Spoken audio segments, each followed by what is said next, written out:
दोस्तों, जय माता दी। दोस्तों, भारतवर्ष एक ऐसा देश है जिसको त्योहारों की भूमि कहा जाता है। ऐसी मान्यता है कि भारतवर्ष में कुल 33 करोड़ देवी देवता हैं और इसी कारण हमेशा किसी न किसी त्यौहार का माहौल तो बना ही रहता है।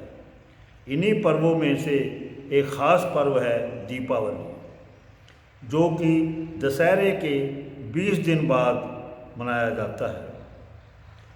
ये रोशनी का त्यौहार दीपावली भारतवर्ष का सबसे बड़ा त्यौहार है। इस त्यौहार को हिंदुओं के अलावा सिख, जैन तथा बौद्ध धर्म के लोग भी बड़ी धूमधाम से मनाते हैं।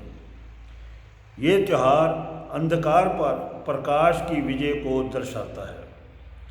मान्यता है कि भगवान श्री रामचंद्र जी अपने पिताजी की आज्ञा से अपनी पत्नी सीता तथा भाई लक्ष्मण के साथ 14 वर्ष वनवास पर गए थे।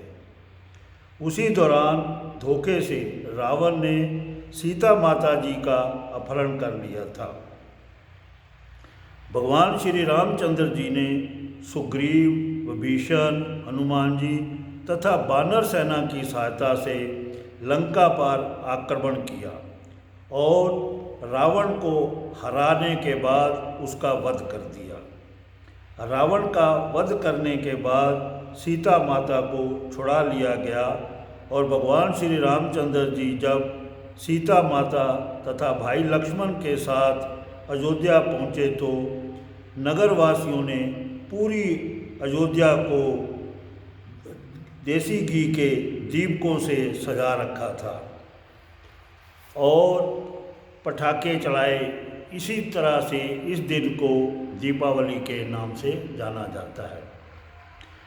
सिख भी इस त्यौहार को बड़ी धूमधाम से मनाते हैं। मान्यता है कि सिखों के छठे गुरु हरगोबिंद सिंह जी को मुग़ल बादशाह जहांगीर ने 52 अन्य राजाओं के साथ ग्वालियर के किले में बंदी बनाया हुआ था। गुरु जी को कैद करने के बाद जहांगीर मानसिक रूप से परेशान रहने लगा तथा रात को उसको डरावने सपने आते थे और शेर भी सपने में उन्हें खाने के लिए आता था। जहांगीर को किसी फ़कीर ने बताया कि आपने खुदा के नेक बंदे को कैद कर रखा है, इसलिए आपको ये सब परेशानियां हो रही हैं। आप उसे जल्दी से जल्दी रिहा कर दें। जब गुरुजी को कैद से आज़ाद किया जाने लगा तो गुरुजी ने अपने साथ कैद हुए राजाओं को भी रिहा करने की मांग की, जिसे जहांगीर ने मान लिया तथा कहा कि जितने राजा आपका चोला पकड़ लेंगे उन्हें रिहा कर दिया जाएगा। गुरु हरगोबिंद सिंह जी ने अपने लिए एक विशेष चोला तैयार करवाया जिसमें 12 लड़ लगे हुए थे। सभी राजाओं ने गुरु जी के चोले के एक एक लड़ को पकड़कर कैद से रिहा हो गए। इसलिए इस दिन को अमृतसर के गोल्डन टेम्पल को रोशनी से सजाया जाता है तथा आतिशबाजी की जाती है और खुशियां मनाई जाती हैं। एक और कथा के अनुसार कार्तिक मास की अमावस्या के इसी दिन समुद्र मंथन के दौरान माता लक्ष्मी जी ने सृष्टि पर अवतार लिया था। माता लक्ष्मी को धन तथा समृद्धि की देवी माना जाता है, इसलिए हर घर में आज के दिन दीप जलाने के साथ साथ हम माता लक्ष्मी की पूजा भी करते हैं। जैन धर्म में भी दीपावली के त्यौहार को मनाया जाता है।